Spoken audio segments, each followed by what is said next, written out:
पहला, भाषा के अर्जन एवं विकास के लिए सर्वाधिक संवेदनशील अवधि कौन सी है? पहला, जन्म पूर्व अवधि, दूसरा, प्रारंभिक बाल्यावस्था, तीसरा, मध्य बाल्यावस्था, चौथा, किशोरावस्था। तो सबसे जल्दी जम कर करें यह टेस्ट सीरीज शेयर, सबसे जल्दी जम कर करें यह टेस्ट सीरीज शेयर अपने सभी भाई बहनों के साथ।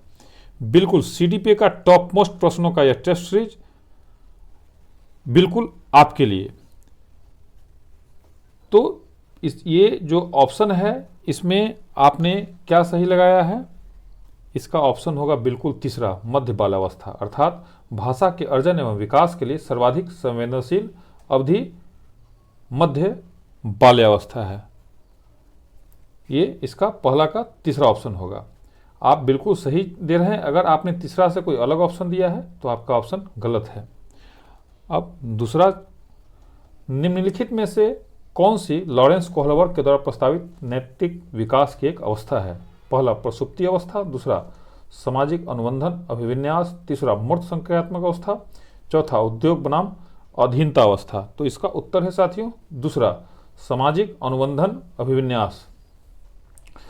तीसरा, कक्षा में परिचर्चा के दौरान एक शिक्षक प्रायः लड़कियों की तुलना में लड़कों पर अधिक ध्यान देता है। यह किसका उदाहरण है? पहला, जेंडर पक्षपात, दूसरा, जेंडर पहचान, तीसरा, जेंडर सम्मतता, चौथा, जेंडर समरूपता। तो साथियों इसका जो उत्तर आपने लगाया है वो बिल्कुल सही है। इसका उत्तर है पहला, जेंडर पक्षपात, अर्थात कक्षा में परिचर्चा के दौरान एक शिक्षक प्रायः लड़कियों की तुलना में लड़कों पर अधिक ध्यान देता है। यह उदाहरण जेंडर पक्षपात का है। साथियों, बीपीएससी परिवार में आप सभी शिक्षक भाई बहनों का स्वागत है। आई होप आप अच्छे व स्वस्थ होंगे। आज का यह टेस्ट सीरीज हरि सर के साथ सिर्फ आपके लिए, पढ़े वही जो परीक्षा में आए। टेस्ट सीरीज संख्या 30 के साथ अभी नहीं तो कभी नहीं, अभी नहीं तो कभी नहीं के साथ सिर्फ आपके लिए। प्रश्न संख्या 4 पर हम लोग आते हैं। बच्चों में जेंडर रूढ़िवादिता एवं जेंडर भूमिका अनुपात को कम करने के लिए निम्नलिखित में कौन सी पद्धति प्रभावशाली है? पहला, जेंडर पक्षपात के बारे में परिचर्चा, दूसरा, जेंडर विशिष्ट भूमिकाओं को महत्व देना, तीसरा, जेंडर पृथक खेल समूह बनाना, चौथा, जेंडर पृथक बैठने की व्यवस्था करना। तो चौथा का ऑप्शन है साथियों बिल्कुल आपने सही लगाया है। पहला इसका ऑप्शन है जेंडर पक्षपात के बारे में परिचर्चा करना। पांचवा, निम्नलिखित में से किस मनोवैज्ञानिक ने बच्चों को ज्ञान के सक्रिय जिज्ञासु के रूप में देखते हुए उनके चिंतन पर सामाजिक एवं सांस्कृतिक विषय वस्तु के प्रभाव को महत्व दिया? पहला, जॉन बी वाटसन, दूसरा, लेव वाइगोत्स्की, तीसरा, जीन पियाजे, चौथा, लॉरेंस कोहलवर्ग। तो इसका उत्तर है साथियों दूसरा, लेव वाइगोत्स्की। इसका उत्तर है लेव वाइगोत्स्की, अर्थात लेव वाइगोत्स्की मनोवैज्ञानिक ने बच्चों को ज्ञान के सक्रिय जिज्ञासु के रूप में देखते हुए उनके चिंतन पर सामाजिक एवं सांस्कृतिक विषय वस्तुओं के प्रभाव को महत्व दिया। छठा, जिंगसा पहेली को करते समय 5 वर्ष की नजमा स्वयं से कहती है, नीला टुकड़ा कहाँ है? नहीं, यह वाला नहीं, गाढ़े रंग वाला, जिससे यह जूता पूरा बन जाएगा। इस प्रकार की वार्ता को वाइगोत्स्की किस तरह संबोधित करते हैं? पहला, व्यक्तिगत वार्ता, दूसरा, जोर से बोलना, तीसरा, पाण अर्थात ढांचा, चौथा, आत्म केंद्रित वार्ता। तो साथियों ये क्वेश्चन बहुत ही इंपॉर्टेंट है, इसको आप टिक आउट कर लेंगे। इसका ऑप्शन है पहला, व्यक्तिगत वार्ता, अर्थात जिंगसा पहेली को करते समय 5 वर्ष की नजमा स्वयं से कहती है, नीला टुकड़ा कहाँ है? नहीं, यह वाला नहीं, गाढ़े रंग वाला, जिससे यह जूता पूरा बन जाएगा। इस प्रकार की वार्ता को वाइगोत्स्की व्यक्तिगत वार्ता की तरह संबोधित करते हैं। सातवां, बच्चों को संकेत देना तथा आवश्यकता पड़ने पर सहयोग प्रदान करना निम्नलिखित में से किसका उदाहरण है? पहला, प्रबलन, दूसरा, अनुबंधन, तीसरा, मॉडलिंग, चौथा, पार या ढांचा। तो इसका ऑप्शन है साथियों चौथा, अर्थात इस पार, इसका ऑप्शन है पार। 8 नंबर, निम्नलिखित व्यवहारों में से कौन सा जीन पियाजे के द्वारा प्रस्तावित मूर्त संक्रियात्मक अवस्था को विशेषित करता है। पहला परिकल्पित निवारणात्मक तर्क संध्यात्मक विचार, दूसरा संरक्षण कक्षा समावेशन, तीसरा अस्थिगत अनुकरण पदार्थ अस्थायित्व, चौथा प्रतीकात्मक खेल विचारों की अनुक्रमणीयता। तो इसका उत्तर है साथियों दूसरा संरक्षण कक्षा समावेशन। अब साथियों 9 नंबर की तरफ बच्चों के संज्ञानात्मक विकास के संदर्भ में निम्नलिखित में से कौन सी पियाजे की संरचना है? पहला स्कीमा, दूसरा अवलोकन अधिगम, तीसरा अनुबंधन, चौथा प्रबलन। तो इसका उत्तर आपने बिल्कुल सही लगाया है, स्कीमा, अर्थात बच्चों के संज्ञानात्मक विकास के संदर्भ में स्कीमा पियाजे की संरचना है। साथियों चैनल पर अगर कोई भाई या बहन पहली बार है या बिना सब्सक्राइब किए हुए हैं तो सिलेक्शन के लिए ईमानदारी से सब्सक्राइब करें, क्योंकि हमारा उद्देश्य है कि सभी लोगों को सरकारी नौकरी हो। 10वां आकलन की प्राथमिकता उद्देश्य क्या होना चाहिए? पहला विद्यार्थियों के लिए श्रेणी निश्चित करना, दूसरा संबंधित अवधारणाओं के बारे में बच्चों की अस्पष्टता तथा भ्रांतियों को समझना, तीसरा विद्यार्थियों के प्राप्तांकों के आधार पर उनको नामांकित करना, चौथा रिपोर्ट कार्ड में उत्तीर्ण या अनुत्तीर्ण अंकित करना। तो इसका उत्तर साथियों आपने दूसरा लगाया है तो सही, और अगर कोई दूसरा है तो गलत है, अर्थात संबंधित अवधारणाओं के बारे में बच्चों की अस्पष्टता तथा भ्रांतियों को समझना।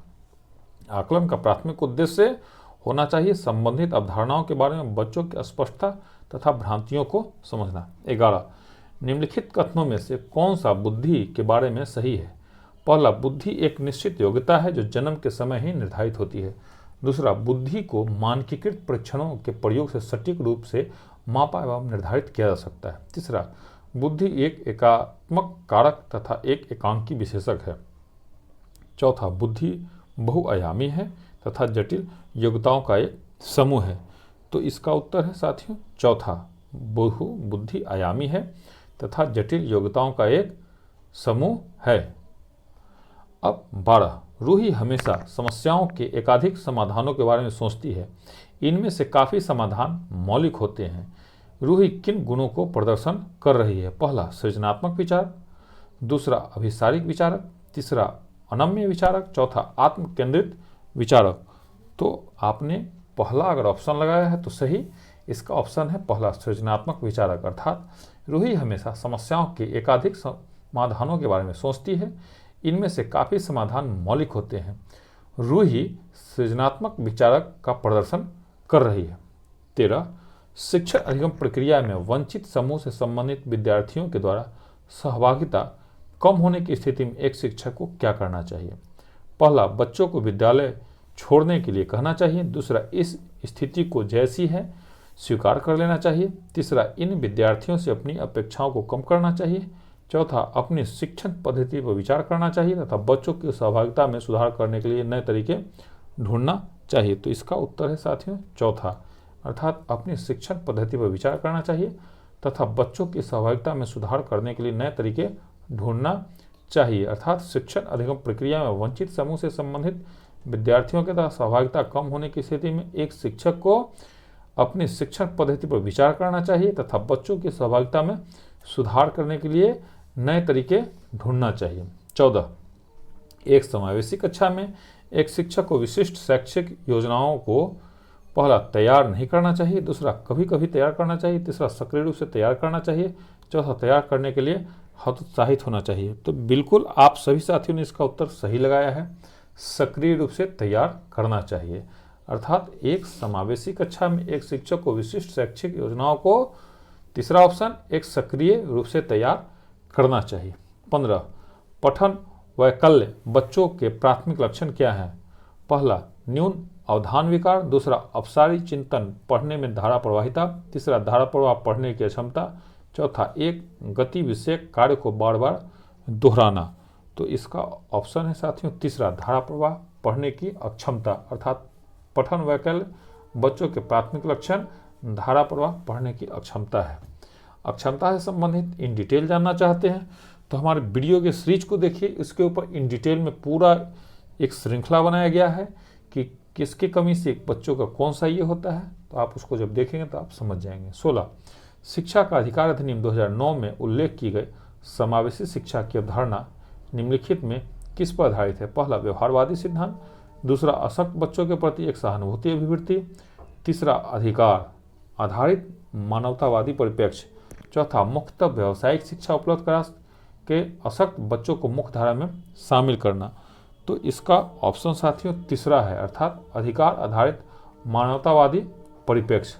17 संरचनावादी ढांचे में अधिगम प्राथमिक रूप से पहला यंत्रवत याद करने पर आधारित है, दूसरा प्रबलन पर केंद्रित है, तीसरा अनुबंधन द्वारा अर्जित, चौथा अवबोधन की प्रक्रिया पर केंद्रित। तो साथियों ये क्वेश्चन भी बहुत इंपॉर्टेंट है, इसका उत्तर होगा चौथा, अर्थात अवबोधन की प्रक्रिया पर केंद्रित। अर्थात संरचनावादी ढांचे में अधिगम प्राथमिक रूप से अवबोधन की प्रक्रिया पर केंद्रित है। 18 अनेक घटनाओं के बारे में बच्चों के द्वारा बनाए गए सहजानुभूत सिद्धांतों के संदर्भ में एक शिक्षक को क्या करना चाहिए? पहला बच्चों के इन सिद्धांतों को अनदेखा करना चाहिए, दूसरा बच्चों को दंडित करना चाहिए, तीसरा बार बार याद करने के द्वारा एक सही सिद्धांत से बदल देना चाहिए, चौथा प्रतिकूल प्रमाण एवं उदाहरणों को प्रस्तुत करके बच्चों के इन सिद्धांतों को चुनौती देनी चाहिए। तो इसका ऑप्शन है साथियों चौथा, अर्थात प्रतिकूल प्रमाणों एवं उदाहरणों को प्रस्तुत करके बच्चों के इन सिद्धांतों को चुनौती देनी चाहिए। अर्थात अनेक घटनाओं के बारे में बच्चों के द्वारा बनाए गए सहजानुभूत सिद्धांतों के संदर्भ में एक शिक्षिका को करना चाहिए प्रतिकूल प्रमाण एवं उदाहरणों को प्रस्तुत करके बच्चों के इन सिद्धांतों को चुनौती देनी चाहिए। 19 बाल केंद्रित शिक्षा शास्त्र की क्या विशेषता है? ये क्वेश्चन भी साथियों इंपॉर्टेंट है। पहला केवल पाठ्य पुस्तकों पर निर्भर होना, दूसरा बच्चों के अनुभवों को प्रमुखता देना, तीसरा यंत्रवत याद करना, चौथा योग्यता के आधार पर विद्यार्थियों को नामांकित करना तथा वर्गीकरण करना। तो इसका ऑप्शन है दूसरा, अर्थात बच्चों के अनुभवों को प्रमुखता देना। अर्थात बाल केंद्रित शिक्षा शास्त्र की विशेषता है बच्चों के अनुभवों को प्रमुखता देना। साथियों हम सभी में से शिक्षक हैं, दिन भर ड्यूटी करके थके हुए रहते हैं, पढ़ना संभव नहीं है, इसलिए आप सारी वीडियो को 2 से 3 बार सुन लेंगे तो निश्चित रूप से आप परीक्षा में अच्छे नंबरों से पास करेंगे, ऐसा हमारा पूरा विश्वास है। 20 संवेग एवं संज्ञान एक दूसरे से डैश हैं। पहला पूर्णतया अलग, दूसरा स्वतंत्र, तीसरा सन्निहित, चौथा संबंधित नहीं। तो इसका ऑप्शन है साथियों तीसरा, अर्थात सन्निहित। संवेग एवं संज्ञान एक दूसरे से सन्निहित हैं। 21 संरचनावादी सिद्धांत के अनुसार अधिगम के बारे में निम्नलिखित कथनों में से कौन सा सही है? पहला अधिगम पुनरुत्पादन एवं स्मरण की प्रक्रिया है, दूसरा अधिगम यंत्रवत याद करने की प्रक्रिया है, तीसरा अधिगम आवर्तीय संबंधों के द्वारा व्यवहारों का अनुबंधन है, चौथा अधिगम सक्रिय विनियोजन के द्वारा ज्ञान की संरचना की प्रक्रिया है। तो इसका ऑप्शन है साथियों चौथा, अर्थात अधिगम सक्रिय विनियोजन के द्वारा ज्ञान की संरचना की प्रक्रिया है। अर्थात संरचनावादी सिद्धांतों के अनुसार अधिगम के बारे में जो कथन है चौथा अधिगम सक्रिय विनियोजन के द्वारा ज्ञान की संरचना की प्रक्रिया है। अब 22 विद्यार्थियों को स्पष्ट उदाहरण एवं गैर उदाहरण देने के क्या परिणाम है? पहला अवधारणात्मक परिवर्तनों को प्रोत्साहित करने के लिए यह एक प्रभावशाली तरीका है, दूसरा यह विद्यार्थियों के मस्तिष्क में भ्रांतियां उत्पन्न करता है, तीसरा यह अवधारणाओं की समझ में अभाव पैदा करता है, चौथा यह अवधारणात्मक समझ के बजाय कार्यविधिक प्रक्रियात्मक ज्ञान पर ध्यान केंद्रित करता है। तो इसका ऑप्शन साथियों आपने पहला लगाया है तो सही, अर्थात अवधारणात्मक परिवर्तनों को प्रोत्साहित करने के लिए यह एक प्रभावशाली तरीका है। अर्थात विद्यार्थियों को स्पष्ट उदाहरण एवं गैर उदाहरण देने का परिणाम होता है अवधारणात्मक परिवर्तनों को प्रोत्साहित करने के लिए एक प्रभावशाली तरीका है। साथियों अपने मित्रों को बस इतना बताइए कि बीपीएससी प्रधान शिक्षक चैनल पर आप फ्री में unlimited practice set, rapid fire, rapid recall, current affair, Bihar GK का प्रत्येक दिन साढ़े 6 बजे वीडियो देख सकते हैं, जिसके लिए आपसे 1 भी रुपया नहीं लिया जाता है। हमारे ग्रुप में ऐड होने के लिए 9973115257 और 8581071208 पर व्हाट्सएप करें। 23 बच्चों को अधिगम गतिविधियों में भागीदारी करने के लिए लगातार पुरस्कार देना व दंड का प्रयोग करने से क्या प्रभाव पड़ता है? तो साथी ये क्वेश्चन है बहुत भी आई है, टॉप मोस्ट क्वेश्चन है, टिक आउट कर लेंगे आप लोग। पहला बाह्य अभिप्रेरण कम होती है, दूसरा आंतरिक अभिप्रेरणा बढ़ती है, तीसरा यह बच्चों को प्रदर्शन रहित लक्ष्यों के बजाय निपुणता पर ध्यान देने के लिए प्रोत्साहित करेगा। चौथा, अधिगम में बच्चों की स्वाभाविक अभिरुचि तथा जिज्ञासा कम होती है। तो इसका ऑप्शन है साथियों चौथा, अर्थात अधिगम में बच्चों की स्वाभाविक अभिरुचि तथा जिज्ञासा कम होती है। अर्थात बच्चों को अधिगम गतिविधियों में भागीदारी करने के लिए लगातार पुरस्कार देना व दंड देने का प्रयोग करने से बच्चों पर अधिगम में बच्चों की स्वाभाविक अभिरुचि तथा जिज्ञासा कम होती है। 24, निम्नलिखित में कौन सी प्रथाएं सार्थक अधिगम को बढ़ावा देती है? पहला, शारीरिक दंड, दूसरा, सहयोगात्मक अधिगम पर्यावरण, तीसरा, सतत एवं समग्र मूल्यांकन, चौथा, निरंतर तुलनात्मक मूल्यांकन। तो 24 का जो ऑप्शन है वो दूसरा है, अर्थात दूसरा और तीसरा, दूसरा सहयोगात्मक अधिगम पर्यावरण और तीसरा सतत एवं समग्र मूल्यांकन। 25, शिक्षक बच्चों की जटिल अवधारणाओं की समझ को किस प्रकार सहज कर सकते हैं? पहला, एक, व्याख्यान दे करके, दूसरा, प्रतियोगात्मक अवसरों की व्यवस्था करके, तीसरा, बार बार यांत्रिक अभ्यास के द्वारा, चौथा, अन्वेषण एवं परिचर्चा के लिए अवसर उपलब्ध करवा के। तो इसका ऑप्शन है साथियों चौथा, अन्वेषण एवं परिचर्चा के लिए अवसर उपलब्ध करा के। अर्थात शिक्षक बच्चों को जटिल अवधारणाओं की समझ को सहज कर सकते हैं अन्वेषण एवं परिचर्चा के लिए अवसर उपलब्ध करा के। साथियों, आप बिल्कुल न घबराएं, अभी आपके पास जितना ही टाइम बचा हुआ है उसमें आपको ब्रस्ट मोड में, अब जो अगला श्री जाने जा रहा है वो ब्रस्ट श्री जाने जा रहा है, तो बिल्कुल रैपिड फायर की तरह आपको सारा क्वेश्चन को रिपीट करवाया जाएगा, जो भी इम्पोर्टेंट क्वेश्चन है। इसलिए आप हमारे चैनल को लगातार वॉच करते रहें, लगातार देखते रहें। गारंटी है कि जितना मैंने आपको पढ़ाया है उसमें आपको एक्सीलेंट तरीका से आप पास करेंगे और अच्छा नंबर से आप पास करेंगे। अब हम लोग 26 नंबर, एक प्राथमिक विद्यालय के अध्यापिका बच्चों को एक प्रभावशाली समस्या समाधानकर्ता बनने के लिए किस प्रकार से प्रोत्साहित कर सकती है? पहला, प्रत्येक छोटे कार्य के लिए भौतिक पुरस्कार देकर, दूसरा, केवल प्रक्रियात्मक ज्ञान पर बल महत्व देकर, तीसरा, गलत उत्तरों को अस्वीकार करके और दंडित करके, चौथा, बच्चों को सहजानुभूत अनुमान लगाने के लिए प्रोत्साहित करके तथा उसी पर आधारित विचार मंथन करके। तो इसका ऑप्शन है साथियों चौथा, अर्थात बच्चों को सहजानुभूत अनुमान लगाने के लिए प्रोत्साहित करके तथा उसी पर आधारित विचार मंथन करके। अब 27, निम्नलिखित अवधि में से किसमें शारीरिक वृद्धि एवं विकास तीव्र गति से घटित होती है? पहला, शैशवावस्था एवं प्रारंभिक बाल्यावस्था, दूसरा, प्रारंभिक बाल्यावस्था एवं मध्य बाल्यावस्था, तीसरा, मध्य बाल्यावस्था एवं किशोरावस्था, चौथा, किशोरावस्था एवं वयस्कता। तो 27 का ऑप्शन है साथियों पहला, अर्थात शैशवावस्था एवं प्रारंभिक बाल्यावस्था। अब 28 की ओर हम लोग चलते हैं। हमारा 28 नंबर क्वेश्चन है, निम्नलिखित में से कौन सा विकास का सिद्धांत नहीं है? पहला, विकास जीवन पर्यंत होता है, दूसरा, विकास परिवर्त्य होता है, तीसरा, विकास आनुवंशिकता एवं पर्यावरण दोनों के द्वारा प्रभावित होता है, चौथा, विकास सार्वभौमिक है तथा सांस्कृतिक संदर्भ इससे प्रभावित नहीं करते हैं। तो इसका ऑप्शन है साथियों चौथा, विकास सार्वभौमिक तथा सांस्कृतिक संदर्भ इससे प्रभावित नहीं करते हैं। अब 29, व्यक्तिक विभिन्नताओं का प्राथमिक कारण क्या है? पहला, लोगों के द्वारा माता पिता से प्राप्त आनुवंशिक संकेत पद्धति, दूसरा, जन्मजात विशेषताएं, तीसरा, पर्यावरणीय प्रभाव, चौथा, आनुवंशिकता एवं पर्यावरण के बीच जटिल पारस्परिक क्रिया। तो इसका ऑप्शन है साथियों चौथा, अर्थात आनुवंशिकता एवं पर्यावरण के बीच जटिल पारस्परिक क्रिया। अंतिम, निम्नलिखित में से कौन सा द्वितीयक समाजीकरण एजेंसी का उदाहरण है? पहला, परिवार एवं पास पड़ोस, दूसरा, परिवार एवं मीडिया, तीसरा, विद्यालय एवं मीडिया, चौथा, मीडिया एवं पास पड़ोस। तो इसका ऑप्शन है साथियों तीसरा, अर्थात विद्यालय एवं मीडिया। साथियों, आपको लगे कि इस टेस्ट सीरीज को पढ़ने के बाद, इसको प्रैक्टिस करने के बाद आप बीपीएससी प्रधान शिक्षक या सीटेट का एग्ज़ाम को क्रैक कर सकते हैं, तो इसको आप अन्य साथियों को शेयर करें। और आपको यह वीडियो अच्छा लगा हो तो लाइक निश्चित करेंगे और चैनल को सब्सक्राइब कर लेंगे, क्योंकि प्रत्येक दिन हमारे यहाँ अलग अलग तरह का वीडियो जारी किया जाता है। तो जब आप अपने चैनल को सब्सक्राइब कर लेंगे, बेल आइकन को ऑन कर लेंगे, तो सबसे पहले वीडियो आपको मिलेगा। जय हिंद, जय भारत।